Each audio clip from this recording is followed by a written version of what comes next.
today's talk is life with Jesus is better.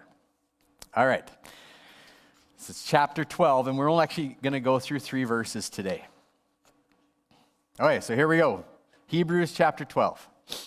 Therefore, since we are surrounded by such a great cloud of witnesses, let us throw off everything that hinders and the sin that so easily entangles, and let us run with perseverance the race marked out for us, fixing our eyes on Jesus, the pioneer and perfecter of our faith. For the joy set before him, he endured the cross, scorning its shame, and sat down at the right hand of the throne of God. Consider him who endured such opposition from sinners, so that you will not grow weary and lose heart. So how many of you guys have been tired before? Yeah? Everyone should put up your hand. Well, you guys have never been tired? Come on. Darcy's like, what? I'm tired right now. Yeah, we've all been tired, right? We face it's kind of the way life works. We need sleep. We need to be tired. Or we need to be tired so that we can sleep, right? So how about the losing heart? What do you guys think losing heart means? Anybody? Discouraged? Yeah? How many of you guys have been discouraged before? Felt depressed? Yeah, most of us, maybe all of us. So what do you do about that? So we're going to talk about that a little bit today, because one of the things that we sometimes think about Christianity and about following Jesus is that if we follow Jesus, maybe bad things won't happen to us. You guys ever kind of considered that?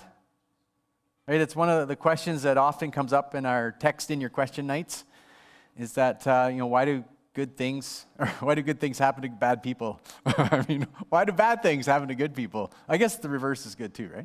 It's a good question. And so sometimes we kind of think because, God is with us, that I'm a Christian, I've given my life to him, that things are just going to go well. And we know throughout Scripture that that's not true. And yet there's something in us that wants to believe that. And so when hardship comes, sometimes we struggle through it and we don't know why, which is natural. But one of the things the Bible tells us over and over is that there will be trouble in this life. Life is going to get hard at times. There'll be times of awesomeness and fun and good things and joy, but there's also going to be times when you lose courage, when you lose heart, and when you grow weary, meaning you're just not just tired, sleepy tired, but you kind of grow weary of life sometimes. And so that's what the writer of Hebrews is getting at. And so our talk today is gonna center around really the key statement here: consider him, consider Jesus. Because in verse 3, it's when we consider Jesus, when we think about Jesus and what he went through, the promise here is so that you won't grow weary and lose heart. And so when we're going through those hard times in life, one of the things that the writer here is telling us to do is think about Jesus. Turn your thoughts towards him. Think of what he went through. He knows what you're going through. He's been through it all. And that's also one of the things that we've already learned in Hebrews. Okay, so let's get after it here. First question that comes to mind is this cloud of witnesses. Like what kind of cloud of witnesses are we talking about here, right? In my mind, the imagery is like a cloud. But that's not what he's trying to show us, right? And so first of all, who are the witnesses? Well, specifically, he's talking about the people he just talked about in chapter 11, which the heroes of faith. So talked about David and Noah and Abel and Moses and Samson, and went through a whole bunch of different characters, and then unnamed people that remained faithful to God even through difficult times. And some of them were killed for their faith and their reliance on God. And so it's actually, I think it's the therefore actually applies to all of the characters that we read in the Bible that lived a faithful life. So I think that's the cloud or the crowd of witnesses. Oh, why do I have cloud there? Okay, crowd. Okay, so that's the witnesses specifically. So that's what we know. So next question is, what kind of witnesses are they? So what I've heard mostly, and I think I've even taught this, is that it seems like there's this great crowd of witnesses would be like in a stadium, and because he's talking about a race, right? But that's actually not the imagery that is being used here. These witnesses specifically, it's more like like if you've witnessed, you're a witness, or that you come to testify. So like in a courtroom, when you're a witness, you come to testify about what you've seen and heard happen. And so I think that's more what we're supposed to look at when it comes to these witnesses, and they're specifically testifying about faith and about living your life and being faithful to God, which I think is kind of cool, because their stories, like through the Old Testament, like they fill, and actually into the New Testament now, they fill it. There's so many stories in here of people who just ordinary people who just were faithful to God. And they had lots of flaws. We talked about this last week. There's lots of them, like Samson somehow was in the Hebrews chapter 11. Doesn't seem like a very good dude, that guy. And yet he's commended for his faith in chapter 11, which amazes me. But all of those stories, they're there to testify about who God is, what he has done, and what it looks like to live by faith. And so we can learn from these examples in the Bible, sometimes of what not to do and how not to live life, but other times, this is what it looks like to remain faithful. And I'm thinking specifically, maybe one today that would be really good is Daniel. So Daniel remained faithful. Daniel lived in Jerusalem they were probably really young, him and his friends, when they got taken to Babylon. So King Nebuchadnezzar comes in, destroys Jerusalem, and then takes a whole bunch of people out, and Daniel was among the captives. And what we see in the story of Daniel is Daniel and his three friends remaining faithful to God, even in real hostile environment. And so it's one of those stories where you can go into and go like, oh man, yeah, like they remain true even when they went to university in chapter 1. And they studied the occult, right? Because that's what university was in Babylon, to study their religion and the occult. So, and so they went through all that, and somehow they stayed faithful. And so we can look at those stories and go like, yeah. And Daniel is one of those really inspiring stories that even in the most difficult circumstances, we can remain faithful to Jesus, that we can continue to follow Jesus. It's really cool. I love that. I love that book. Our Accelerate team is reading it right now. By the way, Accelerate team, we're meeting on Sunday, so just a heads up. You need to finish the book of Daniel. Yo. This Sunday, yeah. Okay, we'll talk after. All right, so their stories inspire faith in us, right? Have you guys ever done that? You read a story in the Old Testament, maybe for the first time, maybe for the 100th time, and you just felt, oh, I needed to hear that. You guys ever felt like that? Like Daniel? Right? I feel like that a lot. And just reading through the book of Daniel again, it's like, oh yeah. Or like Esther, right? Reading the story of Esther and seeing kind of God working behind the scenes in Esther and how faithful he was through that whole situation and the difficult spot that Esther found herself in. Like all of these stories, they help us to go like, yeah, like I want to be like that. I want to be faithful like these people. And so rather than looking at them as a crowd that's watching us, it's actually the reverse. It's more about us watching them, right? Because their stories are written for us to look at and to read and to marvel at what kind of God does this? Wow. Right? And so more of us looking at them than them looking at us. Okay, so that's the cloud or crowd of witnesses. Okay, so let's get to the race. So reading this, so I grew up in sport, started playing hockey when I was a little kid. I don't know when I started skating, but I'm probably around 3 or 4. I remember not very much, but I do remember the skates that I had. And I remember how hard it was to stand up because they were really floppy skates, not like today's skates that are nice and stiff. They were just like leather. And I remember how hard it was. But the more I skated, the better I got at skating, right? And so when I think about races, it comes, or track. I did lots of track. And so I think he's using imagery that we can all understand. Okay, so the question that comes to mind when I'm reading about this being a race is like, well, how do you win a race? Because he's not just saying you should enter, right? That's not what he's getting at. He's talking about like running and how do you win a race? How do you win this kind of race when faith and life is the race? And so I thought that, that's really interesting that he's using this imagery. And so in my mind, I'm like, how do you win it? Because that's what he's getting at. Okay, so I'm going to take some examples from athletes.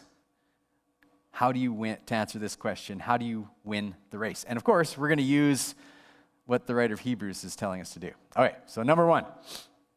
Get rid of things that slow you down. Would you guys agree with that? If you were running a race, would you take your backpack and, I don't know, maybe a Big Mac and then run the race?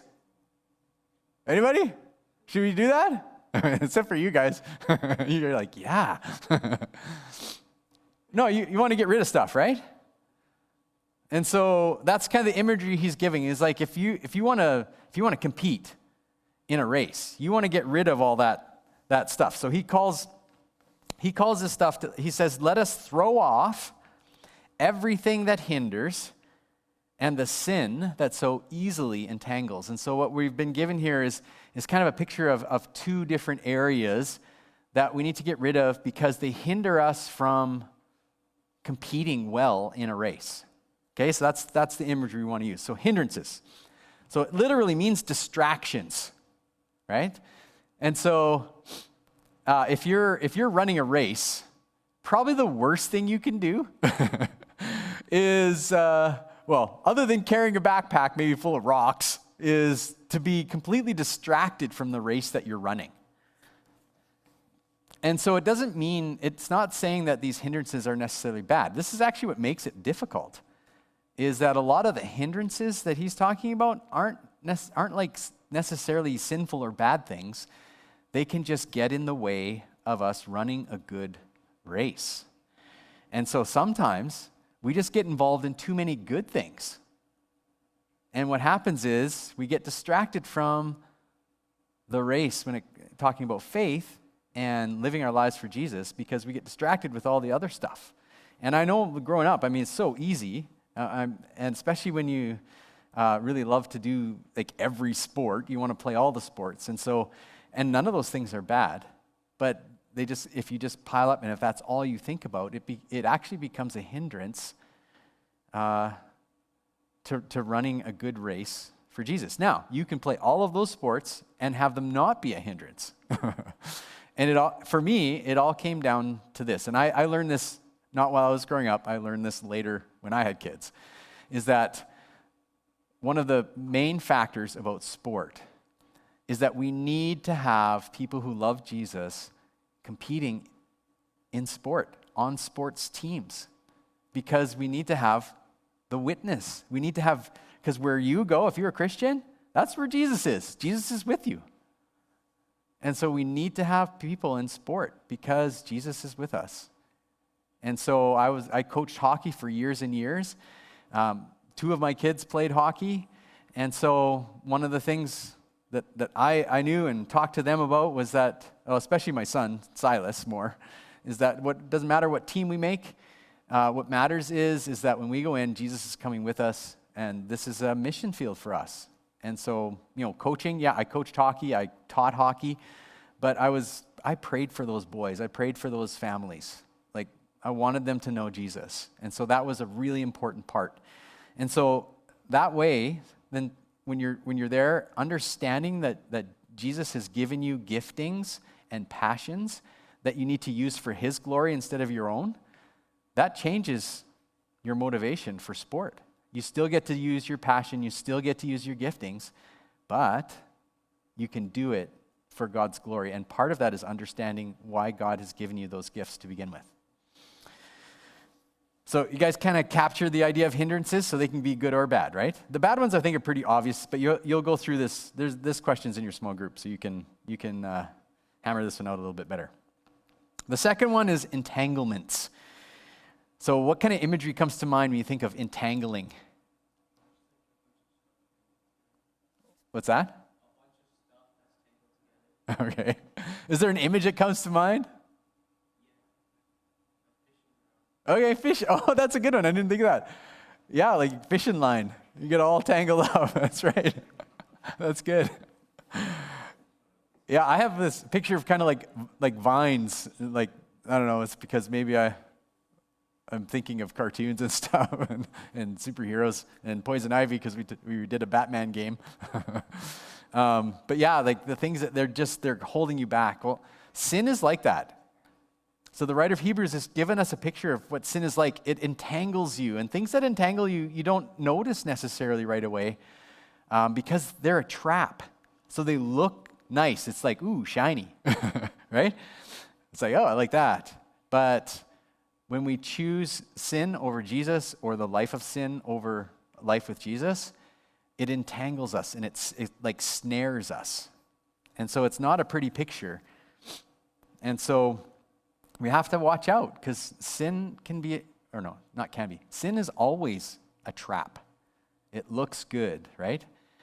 And so it's like, we'll use the fishing example since Sam brought it up, is that it's like the bait on a hook to a fish, right?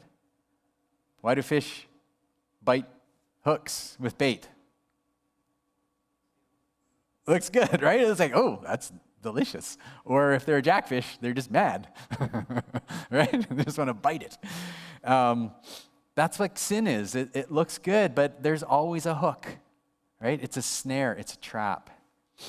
And so we have to, if we want to run the race of faith, we have to always be watching out for that in our lives. Okay, second thing. How do you win a race?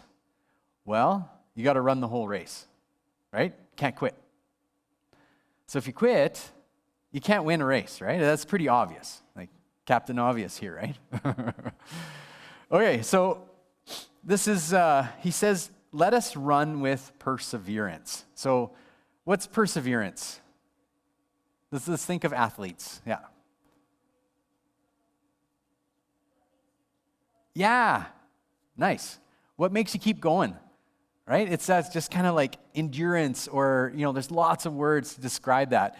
But you need it, right? As an athlete, like you need perseverance. And so how do you get perseverance is my question. And so I turned to athletes. And so I wanted to think about Connor McDavid. So many of our favorite hockey players, except for Sam. So he likes, who's your favorite? What? He doesn't even play for the Flames anymore. Okay. All right, how do we get, well, thinking about sport, it's training and practice, right? So think of Connor McDavid. And this one's the easy one for me because I coached hockey for a long time. And so what I found is that there was always a few kids who didn't like practice. They didn't want to go to practice. They showed up sporadically. And then they were like, oh, do we have to do these drills? Because what I'd really like to do, I just want to play, right? And I understand. Like, I feel that same way. I want to play too.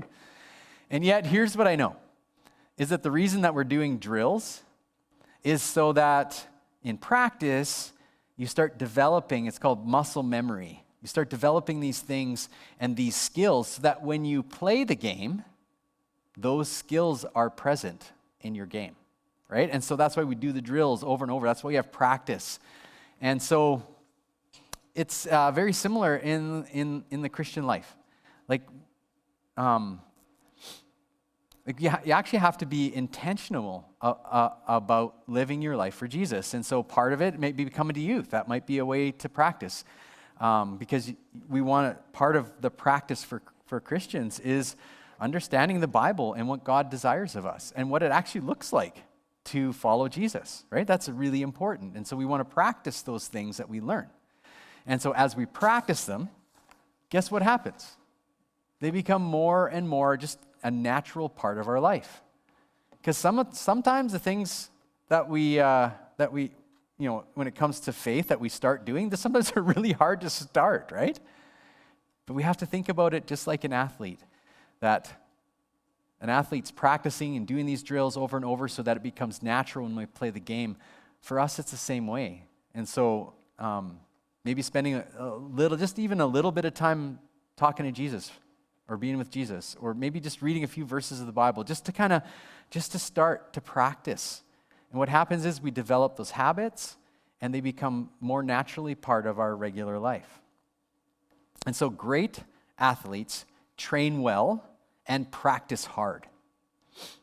Right? And so back to Connor McDavid in hockey. So I can't remember if this, I think it was Pee Wee maybe, or maybe it's Bantam. I showed the kids this video of Connor McDavid and how he's skating, and they're all like, oh, they really want that. But you know what, Connor McDavid, if you were to ask him how he got those skills, he wasn't just born with the skill. That was developed. Yes, he has talent, natural talent for sure. Right? But do you know how hard that guy worked and is still working on that? That's why he's so good. But what I saw in these boys was that they just wanted to be like that. They didn't want to have to go through all the work to get there. And it's the same in life, you guys. If you want to do well in the race, sometimes it's hard work. Sometimes the practice is hard, but it always pays off. Okay, we got to keep going. Second is discipline. I'm not going to spend a lot of time on this one because we need to cruise. We're coming to the end of our talk time here. Great athletes are careful about how they live, right? They're careful about what they eat. They're careful about what goes into their body, how their sleep and all these things. Great athletes, they're very disciplined when it comes to that stuff.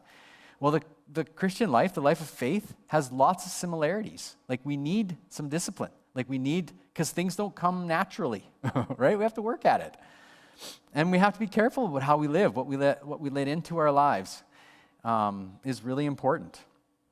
And the third one is to build a never quit attitude. So this is my appeal to you guys. So the statistics for kids who grow up in the church and then leave their faith behind are staggering. They're heartbreaking. And so this is one of the things where I'm just kind of I will always hammer home is to young people, is that you have to decide right today. Decide today, I want to have this attitude that I'm never going to give up. Doesn't matter how hard it gets. Doesn't matter how fun or amazing the world seems. Remember, it's a trap. There's lots of traps out there and snares. That Jesus is better. Jesus is always better. And so I'm not going to quit, even when it gets hard, even when there's doubts. I'm going to talk about those doubts with somebody I trust. I'm not going to keep them hidden, because that's going to get you later in life, especially when you're a young adult. I want to talk through those things. And so that's one of the reasons, by the way, that we have text in your question night, is so you can ask those hard questions. But you have to be committed. I'm not going to give up. Because all of you guys here, I don't want you to give up on faith. It matters so much. This is why I'm still a youth pastor after 20-some years. I love students. I want you guys to keep chasing after Jesus, even when it's hard. Keep going. Okay, last one. How do you win a race? Get rid of things that slow you down. Run the whole race, right? Don't quit. And then finally, keep your focus on the prize. And so our writer says it's fixing our eyes on Jesus. This is how we run the race. So back to sport. So the Stanley Cup playoffs are on right now. And I don't know if you guys watched the Oilers and Kings a couple nights ago. Yeah? So what happened in those first two periods? Where were the Oilers focused? I don't know. Yeah, maybe. I don't know what they were focused on, but it didn't seem like they were focused on the Stanley Cup. Right? I don't know what they were focused on, but the Kings, man, were they ever focused? I was like, uh-oh, this is not good. But then what happened? Third period? Yeah, way behind. They didn't give up. They kept going, and you just saw the determination, and it was amazing. Now, they ended up losing on a terrible fluke goal. And yet, what you saw there was focus. Something happened. If we're going to win the Stanley Cup, that's what we got to focus on. That's the prize. And that will help us all the way through. If you lose sight of that, then that's when you see a team just kind of fold, right? They've lost sight of it, or maybe lost hope that they can win it. And so, just two things quickly. Fixing our eyes on Jesus. It's talking about our attention, right? Where's our attention? There's a statement. I don't know who it came from, but it's one that I've known for a long time, and I know that A.W. Tozer talks about it. I don't know. You guys don't know who he is, but he's a writer that I really like. He says that we become what we behold.